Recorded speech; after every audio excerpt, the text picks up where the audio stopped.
Curiosity, a live performance. Now, of course, I know who this gentleman right here is staring at us. Yep. I don't know who this gentleman is, but I'll find out. Let's get it. ここ日産スタジアムにこのメンツが集まったってことはもうやること1個しかないよな。お前らついてこいや。 This next one is called Yes Curiosity.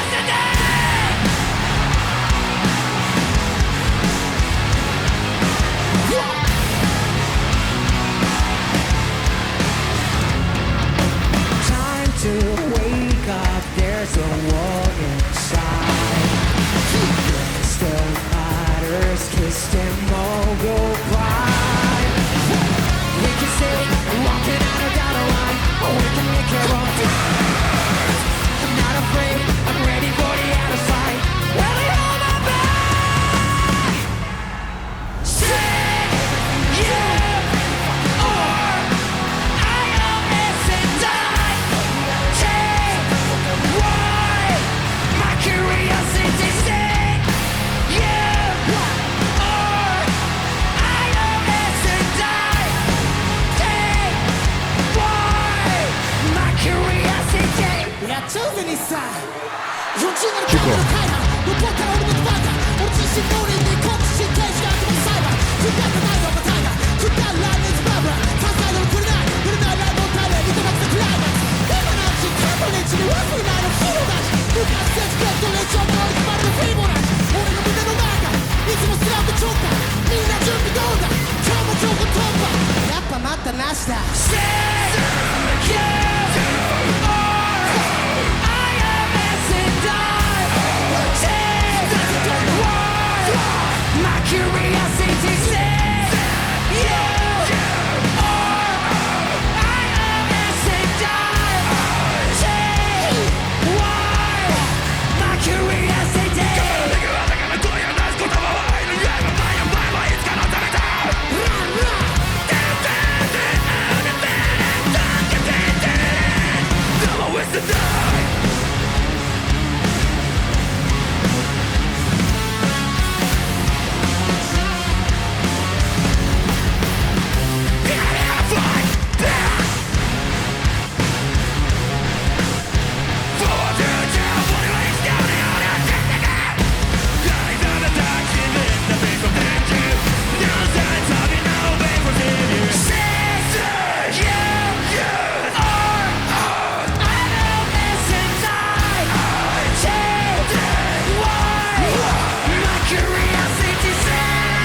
This is Curiosity!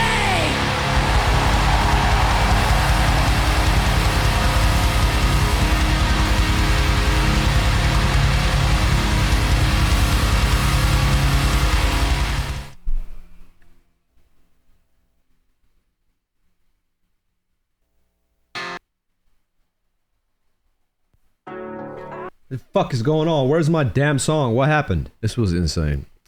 So I've heard this song, I think when it released, when this album dropped.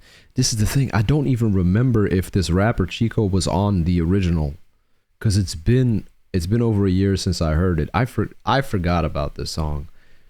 Shame on me, because this is one of their heaviest songs. Taka's vocals are ridiculous, because he goes from clean singing to having so much grit to having distortion in his vocals, screaming, back into the melodic chorus, and it never sounds forced or no, let's say it never sounds strained. It never sounds like he's straining his vocal cords. Somebody said Tool in the chat. It's not at all. I mean, maybe, definitely not time signature wise, because Tool is known to be more on the progressive route. The progressive, not sticking to a standard. Well, not really sticking to a 4/4, let me tell you that, but also not sticking to the standard blueprint of how songs are made. This one is kind of doing that, but it's just a way more heavy version of that, which is nice. To me, it's a nice in between, because I think this is one of the heaviest songs I've heard from 1OK Rock, while still being 1OK Rock, and not literally because that's the band. No, still because it has that sound to it. It's just way heavier. The performances, the live is better than the studio version, and I'm saying that because of how fucking good they sound live, but how incredibly good Taka sounds live. Like, he sounds insanely good live. I said this before on previous reactions of their live stuff. His vocals live are insane. Also, the visuals on the production, the stage production is fantastic too. The lighting was synchronized with the instruments, or with the rhythm on the drops. There was was it smoke or whatever the fuck was being blasted, I think. The chorus is explosive, which fits it. This song fits the new metal era really well, like a more modernized, it's like a throwback to the new metal era, of course, because you got the rapper and then you got the scream, the breakdown parts, very heavy instrumental, explosive chorus. These are all, to me, these are all very typical elements from the new metal era that we had. Think about Hydra Theory, Linkin Park, think about that, or think about Limp Bizkit, Chocolate Flavor Starfish. That's a fucking throwback. If y'all haven't heard those albums, listen to them now. Shit like this can keep the audience engaged. It kept me engaged. And then you've got another vocalist in there who is more on the harsh vocals, compared to Taka, who kind of blends, who goes between clean vocals and then harsh vocals, which gives this nice contrast. It gives this back and forth. I also noticed, I think his name is, if I'm not mistaken, Ryota, the bassist. It's tight. If you pay attention to it, do I gotta replay this entire song? Hold on.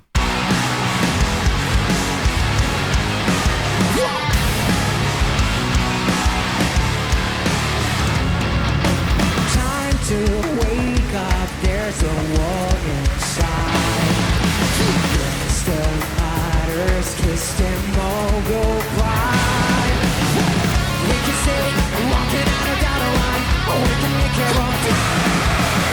I'm not afraid, I'm ready. So it's in this part, because for the first 4 bars that I played, Ryota wasn't playing bass. It just was, and then after it did. So you've got this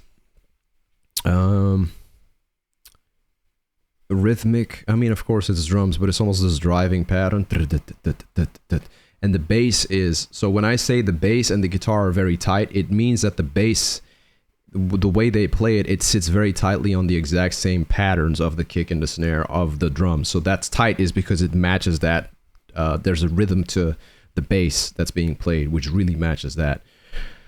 Which I think, so I wanted to highlight that because I think a lot of people overlook the guitars in here. And it's not also, I get it, it's not easy to catch everything because there's 4 guitarists in here. So this is basically a collaboration of 2 bands, right? This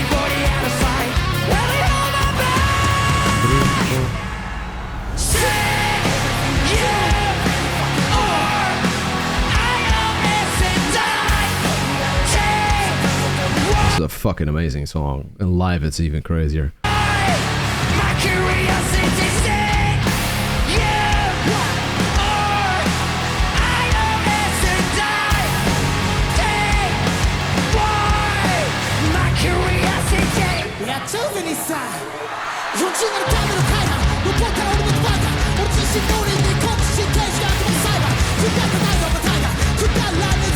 I'm so impressed at and it is. Alright, I'll just say what I think first, right? Live mixing has become so incredibly clean.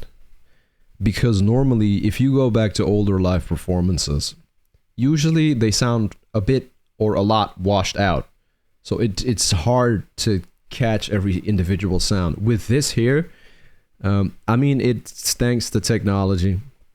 It's thanks to very good sound engineer. It's skillful sound engineers as well who do the mixing and mastering of the audio post live performance. But it's incredibly clean because you can. It's a live performance and you can still hear every word that's being said, even though I don't speak Japanese. But everything is pronounced really well.